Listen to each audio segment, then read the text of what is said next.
हाँ, तो जय हिंद साथी जी, स्वागत है आपका आपके अपने चैनल जीएलएस स्टडीज़ में। तो जैसा कि आप लोग का अगस्त का मंथली एग्जाम चल रहा है जिसको हम लोग फर्स्ट टर्म बोल रहे हैं, ठीक है।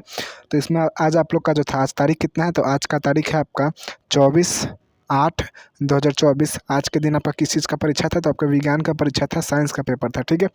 तो जितने भी ऑब्जेक्टिव थे, 30 ऑब्जेक्टिव कुल पूछे गए थे। तो आइए हम लोग 30 ऑब्जेक्टिव को मिलाते हैं।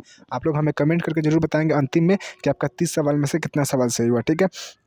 चलिए स्टार्ट करते हैं। ज़रूर बताना है आपको अंतिम में कितना सही हुआ। ये मिला लीजिए, जल्दी जल्दी जल्दी सभी को फटाक से मिला लीजिए। सबसे प्रथम सवाल है कि एसआई मात्रक में कितने आधारी मात्रक होते हैं। तो आपका ऑप्शन ए कि 7, ऑप्शन बी कि 4, ऑप्शन सी कि 3, ऑप्शन डी कि 9। तो ध्यान रखिएगा, जो एसआई मात्रक होता है उसमें कितने आधारी मात्रक होते हैं, तो 7 होते हैं। जवाब आपका ऑप्शन नंबर ए एकदम बिल्कुल राइट आंसर होगा, ठीक है। सवाल अगला है कि निम्नलिखित में से कौन सा अदिश राशि है। तो अदिश राशि किससे कहते हैं, तो वैसा राशि जिसमें केवल क्या हो, परिमाण हो, उसे हम क्या कहते हैं, अदिश राशि कहते हैं, ठीक है। और वैसा राशि जिसमें परिमाण और दिशा दोनों, उसको हम क्या कहते हैं, सदिश राशि कहते हैं। तो आपसे पूछा इसमें अदिश कौन है। तो देखिए, बल जो है एक आपका सदिश राशि है, वेग भी आपका सदिश राशि है। क्यों? क्योंकि इसमें परिमाण और दिशा दोनों होता है। लेकिन जो आपका ताप है, इसमें केवल का क्या होता है, परिमाण होता है, इसलिए आपका ऑप्शन नंबर सी हो जाएगा। परिमाण एक आपका अदिश राशि है। सवाल अगला है कि चाल का मात्रक क्या है। तो सबको पता है कि चाल का मात्रक मीटर प्रति सेकंड, तो जवाब आपका ऑप्शन नंबर सी हो जाएगा।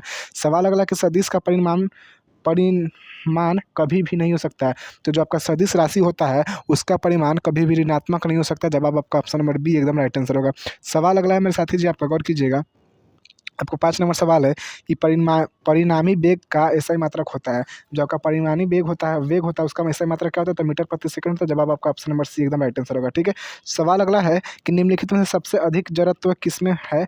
तो सबसे अधिक जड़त्व जो होगा वो किसमें होगा, तो आपके हमारे शरीर में, हमारा जो शरीर होता है उसमें सबसे अधिक जड़त्व होता है। जवाब आपका ऑप्शन नंबर डी एकदम राइट आंसर होगा। सवाल अगला है कि बल की परिमाणात्मक परिभाषा निम्नलिखित में से किससे प्राप्त होती है। तो बल की जो परिमाणात्मक परिभाषा निम्नलिखित में से किससे प्राप्त होती है। तो ऑप्शन ए कि न्यूटन के पहले नियम से, ऑप्शन बी कि न्यूटन के गुरुत्व नियम से, ऑप्शन सी कि न्यूटन के दूसरे नियम से, ऑप्शन डी कि न्यूटन के तीसरे नियम से। तो ध्यान रखिएगा मेरे भाई जी, न्यूटन के दूसरे नियम से हम लोग का बल की परिमाणात्मक परिभाषा प्राप्त होता है। जवाब आपका ऑप्शन नंबर सी एकदम राइट आंसर होगा। सवाल अगला है आपका 8 नंबर सवाल है कि एक तोप में गोली छूटने के बाद पीछे की ओर किस कारण धक्का देता है। तो यह जो नियम है, मतलब न्यूटन का पहला नियम है कि दूसरा नियम है कि तीसरा नियम है कि कौन सा नियम है। तो ध्यान रखिएगा, बहुत ईजी प्रश्न है, सबको पता होगा। आप लोग इसे कमेंट करके बताइएगा। बहुत ईजी सवाल है, बहुत ईजी सवाल है, फिजिक्स में आपने पढ़ा होगा, ठीक है। सवाल अगला है कि केजी मीटर प्रति सेकेंड स्क्वायर मात्रक होता है, किसका होता है, तो बल का होता है। आप लोग पढ़े होंगे कि बल का मात्रक न्यूटन होता है, लेकिन इसको जब सॉल्व कीजिएगा तो क्या केजी मीटर प्रति सेकंड स्क्वायर आएगा। आप लोग सॉल्व करके देख लीजिएगा। सवाल अगला है कि 1 किलोग्राम भार कितने न्यूटन के बराबर होता है। तो 1 किलोग्राम भार जो होता है 1.9 न्यूटन के बराबर होता है। जवाब आपका ऑप्शन नंबर डी एकदम बिल्कुल राइट आंसर होगा, ठीक है जी। सवाल अगला है आपका कि निम्नलिखित में से, आपका सवाल है अगला 11 नंबर सवाल है कि निम्नलिखित में से कौन सा पदार्थ है। तो केमिस्ट्री आ चुका है, तो केमिस्ट्री में तो गलत होगा ही नहीं कि निम्नलिखित में से कौन सा पदार्थ है मेरे भाई। तो घृणा जो है पदार्थ नहीं है, स्नेह भी पदार्थ नहीं है, गंध भी पदार्थ नहीं, लेकिन आपका जो कुर्सी है, चेयर है, वो आपका पदार्थ है। सवाल अगला कि निम्नलिखित में से कौन तत्व नहीं है। तो ब्रोमीन एक तत्व है, जस्ता भी तत्व है, ऑक्सीजन भी तत्व है, लेकिन आपका जल जो है वो आपका एक यौगिक है। तो जवाब आपका ऑप्शन नंबर सी हो जाएगा। जो आपका ऑप्शन नंबर सी है वो आपका एक तत्व नहीं है।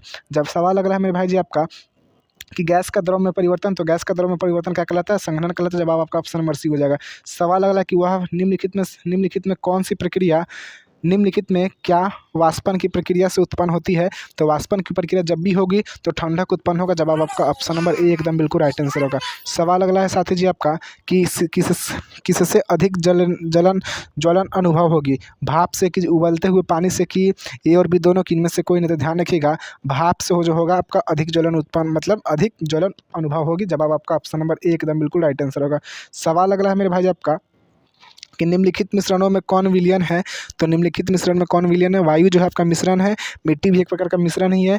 ऑप्शन नंबर बी जो है सोडा वाटर, ये आपका एक विलयन है। जवाब आपका ऑप्शन नंबर बी एकदम राइट आंसर होगा। सवाल अगला है कि 100 डिग्री सेल्सियस का केल्विन में मान होगा। तो आपका ऑप्शन है कि 573.15 होगा, कि 473.15 होगा, कि 373.15, की आपका ऑप्शन नंबर डी है कि 200.15।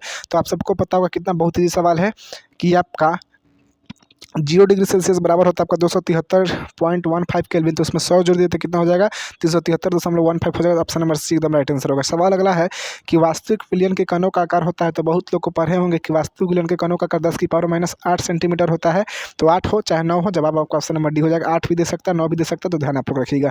सवाल अगला कहता है आपका कि किसी ठोस पदार्थ का सीधे वाष्प में परिवर्तन कहलाता है। कोई ठोस पदार्थ है, जब उसको हम लोग टेम्परेचर देते हैं तो सीधे वाष्प में बदल जाता है। तो ऐसी प्रक्रिया को हम लोग कौन सा प्रक्रिया करते हैं? तो ऊर्ध्वापातन करते हैं। जवाब आपका ऑप्शन नंबर सी हो जाएगा। ठीक है, जैसे कपूर को जलाइएगा तो सीधा वो वाष्प बदल जाता है। सवाल अगला कि निम्नलिखित में से किस पदार्थ का घनत्व सबसे अधिक होगा? घनत्व का मतलब क्या होता है? कम से कम आयतन में कितना द्रव्यमान उपस्थित है। सबसे अधिक घनत्व किसका होगा? तो सबसे अधिक घनत्व आपका लोहा का होगा। जवाब आपका ऑप्शन नंबर डी हो जाएगा। सवाल अगला है मेरे साथी जी आपका कि किस वैज्ञानिक ने कोशिका में केंद्रक का पता लगा? तो केंद्रक का खोज किसने किया था? तो सबको पता है रॉबर्ट ब्राउन ने किया था। और कब किया था? तो 1931 में किया था। बहुत ईजी सवाल है। ठीक है, चलिए रॉबर्ट हुक ने क्या किया था? तो रॉबर्ट हुक ने सबसे प्रथम कोशिका का खोज किया था। और ल्यूवेन हॉक क्या किए थे मेरे भाई? तो ल्यूवेन हॉक जो थे आपके जीवित कोशिका का खोज किए थे। और विर्चो क्या किया था? तो विर्चो आपका आधुनिक कोशिका सिद्धांत दिया था। ठीक है, सवाल अगला है आपका कि कोशिका भित्ति किससे बनी होती है? तो जो पादप कोशिका की जो कोशिका भित्ति होती है आपकी सेल्यूलोज की बनी होती है। जवाब आपका ऑप्शन नंबर सी एकदम राइट आंसर होगा। ठीक है, सवाल अगला कि निम्नलिखित में से कौन एक कोशिका जीव? जिस जीव का शरीर एक कोशिका से बनता है उसको हम लोग क्या कहते हैं? एक कोशिका कहते हैं। तो जो आपका कवक है, जंतु है कि अमीबा है कि पौधा है? तो पौधा हो गया, जंतु हो गया, कवक हो गया, सभी क्या है? बहुकोशिकीय जीव है। लेकिन आपका जो अमीबा है वो आपका एक कोशिकीय जीव। जवाब आपका ऑप्शन नंबर सी एकदम राइट आंसर होगा। सवाल अगला मेरे भाई आपका कि रंगीन प्लास्टिड को कहते हैं। तो रंगीन प्लास्टिड को अपन लोग क्या कहते हैं? तो 24 नंबर सवाल का जवाब हो जाएगा आपका कि क्रोमोप्लास्ट कहते हैं। जवाब आपका ऑप्शन नंबर सी एकदम राइट आंसर होगा। सवाल अगला है मेरे भाई जी आपका 25 नंबर सवाल है कि निम्नलिखित कोशिकांगों में किसे आत्महत्या की थैली कहते हैं? तो आत्महत्या की थैली अपन लोग लाइसोसोम को कहते हैं। जवाब आपका ऑप्शन नंबर सी हो जाएगा। सवाल अगला 26 नंबर सवाल कि निम्नलिखित में कौन जाइलम उत्तक में पाया जाता है? निम्नलिखित में से कौन जाइलम उत्तक में पाया जाता है? तो वाहिका भी पाया जाता है और वाहिनिकाएँ भी पाया जाता है। जवाब आपका ऑप्शन नंबर डी हो जाएगा, ए और सी दोनों। सवाल अगला है आपका कि पत्ती में मौजूद छोटे छोटे छिद्र क्या कहलाते हैं? तो पत्ती में जो आपके छोटे छोटे छिद्र होते हैं उसको हम लोग स्टोमाटा कहते हैं। जवाब आपका ऑप्शन नंबर बी हो जाएगा। सवाल अगला है आपका कि बाह्य कर्ण में पाए जाने वाला अंतः कंकाल क्या है? तो आपका अस्थि है कि उपास्थि है कि संवाहिनी उत्तक है कि इनमें से कोई नहीं? तो आपका क्या हो जाएगा? ऑप्शन नंबर 28 का उपास्थि हो जाएगा। ऑप्शन नंबर बी हो जाएगा। ठीक है, जवाब आपका ऑप्शन नंबर बी हो जाएगा। ठीक है, सवाल अगला है मेरे साथी जी आपका 29 नंबर सवाल है कि निम्नलिखित में से कौन ऐच्छिक पेशी भी कहलाता है? इसमें से कौन सा आपका ऐच्छिक पेशी भी कहलाता है आपका? तो 29 नंबर जवाब आपका ऑप्शन नंबर बी हो जाएगा कि रेखीय पेशी को हम लोग ऐच्छिक पेशी भी कहते हैं। अगला सवाल है आपका कि ऑस्टियोब्लास्ट कोशिका पाई जाती है तो किस में पाई जाती है आपकी? तो ये आपकी अस्थि में पाई जाती है। जवाब आपका ऑप्शन बोन में पाई जाती है। जवाब आपका ऑप्शन नंबर सी हो जाएगा। ठीक है मेरे साथी जी, तो आप लोग 30 सवाल में से आपका कितना सवाल सही हुआ है परीक्षा में आप लोग हमें जरूर सही बताएं। ठीक है, तो मिलते हैं हम लोग नेक्स्ट वीडियो में, तब तक के लिए जय हिंद।